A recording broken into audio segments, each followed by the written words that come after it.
you ever had a video get views, but nothing came from it? No leads, no engagement, no real traction? And you're sitting there thinking, okay, so is this working or not?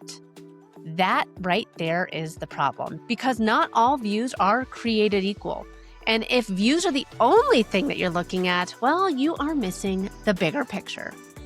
Welcome to Rocky Mountain Marketing. I'm your host, Katie Brinkley.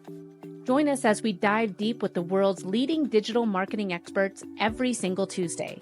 It's all about giving you the strategies that are working right now, directly from those who are making an impact.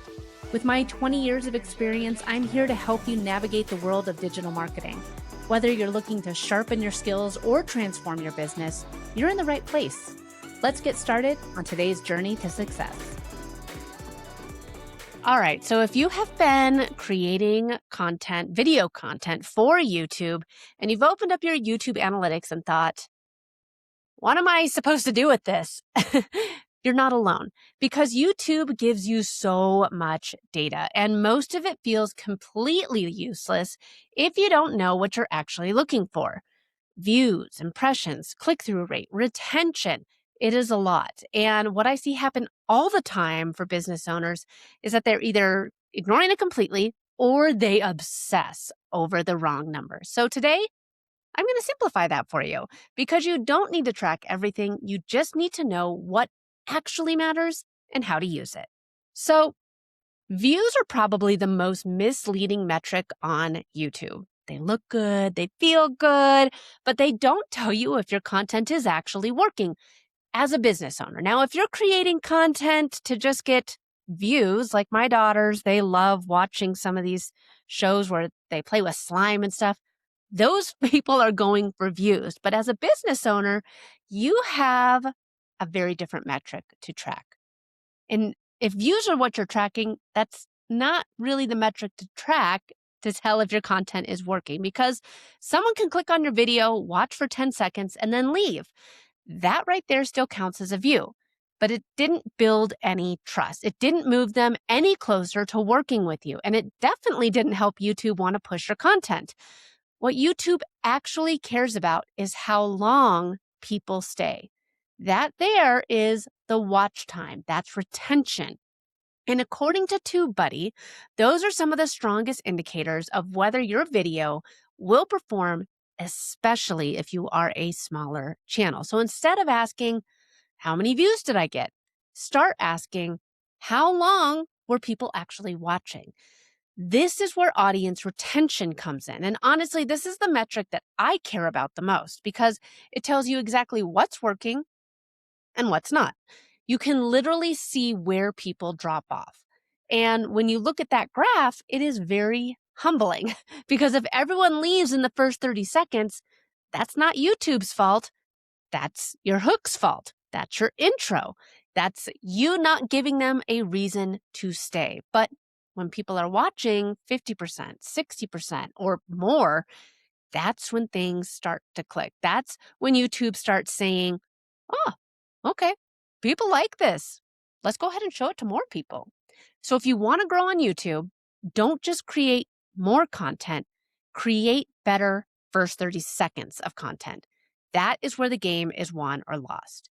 Now, let's talk about click-through rate. This is your thumbnail and your title. That's it. This is your first impression. And I see people overcomplicate this all the time. They focus so much on the video itself, but they don't spend nearly enough time on the packaging. If people don't click, nothing else matters. But if people do click, but then they leave quickly, that means your title and thumbnail worked, but your content didn't match the expectation. And that disconnect will kill your growth.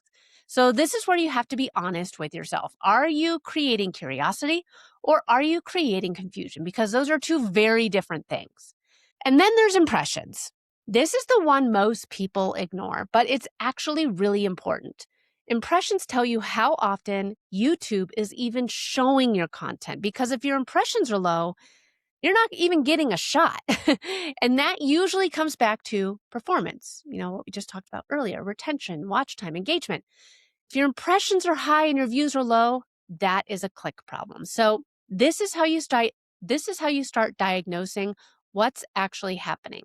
Not guessing, not overthinking, just looking at the data and making small adjustments. But let's zoom out for a quick second because here's what really matters. You're not building a YouTube channel just to get views. You're building it to grow your business, to build authority, to generate leads. So instead of chasing virality, focus on content that keeps people watching because the longer someone spends with you, the more they trust you. And trust is what leads to action. That's what leads to someone booking a call, listening to your podcast, or actually becoming a client. So if you're feeling overwhelmed by analytics, here's what I want you to do. Ignore everything else for now and just look at these three things. How long are people watching? Are people clicking? And is YouTube showing your content? That's it. Those three things, start there, improve one thing at a time, and you'll see way more progress than trying to track everything all at once.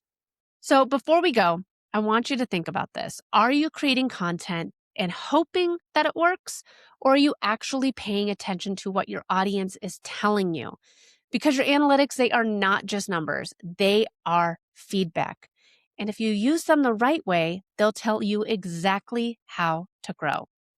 Until next time, keep your marketing smart, strategic, and always on trend. Thanks so much for listening to this week's episode of Rocky Mountain Marketing. I hope you're leaving with valuable insights and the inspiration to lead your market. If you've enjoyed our time together and found today's podcast episode useful, I have a small favor to ask of you. Please hit that subscribe button to stay updated with the latest episodes. And if you know someone who could benefit from these episodes, maybe a fellow business leader or an aspiring entrepreneur, go ahead and share this episode with them. Let's spread the knowledge and grow together. Also, I'd love to hear from you and continue the conversation beyond the podcast. Visit me at katiebrinkley.com to connect, to find more resources, or just to share your journey. And be sure to pick up your copy of my new book, The Social Shift, at katiebrinkley.com/book. Thanks again for tuning in. I'm Katie Brinkley, and I can't wait to dive into more strategies and stories with you on the next episode of Rocky Mountain Marketing. Let's keep on taking your marketing to new heights.